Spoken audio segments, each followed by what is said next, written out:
The history of humanity has witnessed the rise and fall of countless empires, but few transformed the world as rapidly and as dramatically as the Mongol Empire. Emerging from the vast grasslands of Central Asia, the Mongols built the largest contiguous land empire in history in little more than a century. Their armies crossed deserts, mountains, forests, and frozen rivers, conquering kingdoms that had existed for hundreds of years. Their victories spread fear across continents, yet their rule also connected civilizations, expanded trade, and reshaped the medieval world forever. Long before the Mongols became conquerors, they were nomadic herders, living on the harsh steppes of Mongolia. Life on the steppe was unforgiving. Winters were brutally cold, summers were dry, and survival depended on courage, endurance, and the ability to ride horses from an early age. Every child learned to hunt, shoot arrows, and survive in one of the most difficult environments on Earth. These hardships forged a people who valued discipline, loyalty, and strength above all else. Around 1162, a boy named Temujin was born into one of the many competing Mongol clans. His childhood was marked by tragedy. His father, Yesugei, was poisoned by rivals, leaving the family abandoned by their own tribe. Temujin, his mother, and his siblings struggled to survive, often living on roots, wild plants, and whatever animals they could catch. Every day was a fight against hunger and enemies alike. As Temujin grew older, he refused to accept the fate that had been forced upon him. He gathered loyal followers, formed alliances with neighboring tribes, and defeated powerful rivals through courage, intelligence, and determination. Instead of rewarding nobles simply because of their birth, he promoted warriors based on merit, loyalty, and skill. This revolutionary approach united tribes that had fought one another for generations.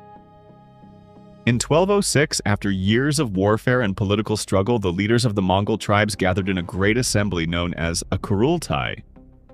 There, Temujin received the title Genghis Khan, often translated as universal ruler or oceanic ruler. From that moment, the Mongol Empire officially began. Genghis Khan immediately transformed his tribal warriors into one of history's most disciplined military forces. Every army was divided into units of 10, 100, 1,000, and 10,000 soldiers. Each unit operated with remarkable precision, allowing commanders to coordinate enormous campaigns across vast distances. Strict discipline meant that cowardice or disobedience could be severely punished, while bravery and competence were rewarded regardless of social status. The Mongol horse became the foundation of their military success. Unlike the heavy cavalry of Europe, Mongol riders were incredibly fast and mobile. Each warrior often traveled with several horses, switching mounts during long journeys to keep every animal fresh. This allowed Mongol armies to move farther and faster than almost any opponent. Entire armies could appear hundreds of kilometers away before enemy rulers even realized an invasion had begun. Equally deadly was the Mongol composite bow.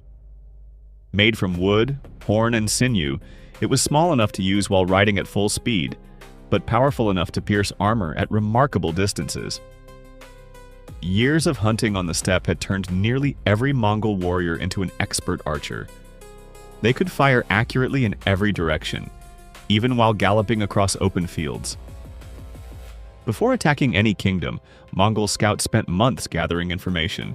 They studied rivers, mountains, roads, fortifications, food supplies, and political rivalries. Intelligence became one of the empire's greatest weapons. By the time the main army arrived, commanders already knew where to attack, where resistance was strongest, and which local leaders might surrender without a fight. The first great target of Mongol expansion was northern China. The Jin dynasty ruled wealthy cities protected by enormous walls and experienced armies.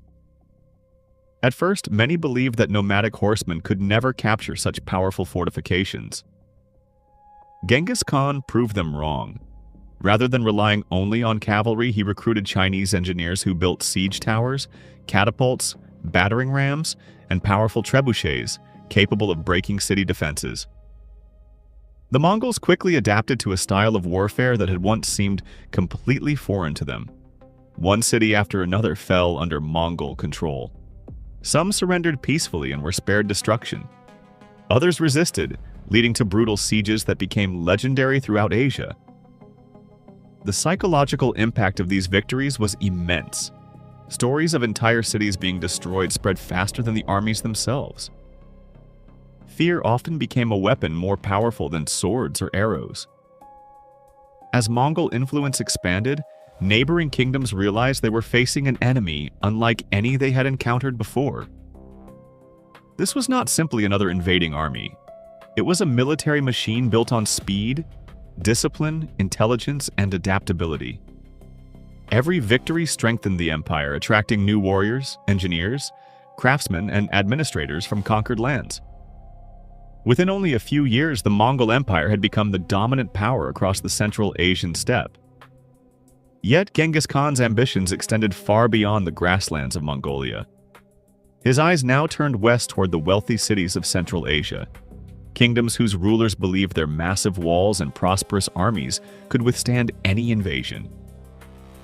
They were about to discover that the greatest conquest in Mongol history had only just begun. In the early 13th century, a nomadic people from the Mongolian steppes built the largest contiguous land empire in history. Led by Genghis Khan, the Mongols conquered vast territories across Asia and Europe with unmatched speed, discipline, and military strategy. Born as Temujin around 1162, Genghis Khan overcame a difficult childhood marked by poverty and conflict. By uniting the divided Mongol tribes, he created a powerful army based on loyalty, merit, and strict discipline. The Mongol warriors were expert horsemen and skilled archers. They could travel incredible distances, strike unexpectedly, and disappear before their enemies could respond. Their famous tactic of pretending to retreat often lured opposing armies into deadly traps. In 1219, after Mongol merchants and ambassadors were killed by the Khwarezmian Empire, Genghis Khan launched a massive invasion. Great cities such as Bukhara and Samarkand fell, and the once powerful empire collapsed within a few years. After securing Central Asia, the Mongols advanced into Russia and Eastern Europe. They defeated powerful armies in battles across Poland and Hungary, spreading fear throughout the continent. Their westward advance ended only after the death of the Great Khan forced many commanders to return home. Under Kublai Khan, the Mongols completed the conquest of China and established the Yuan dynasty. During this period, trade along the Silk Road flourished, allowing goods, technology, and ideas to move safely across Eurasia. Although the empire eventually split into several independent states, its influence remained enormous. The Mongols transformed warfare through speed, organization, and intelligence. They connected distant civilizations and reshaped the political map of the medieval world. More than 800 years later, the Mongol Empire remains one of history's greatest military achievements. Its legacy continues to shape our understanding of war, trade, and the rise and fall of civilizations.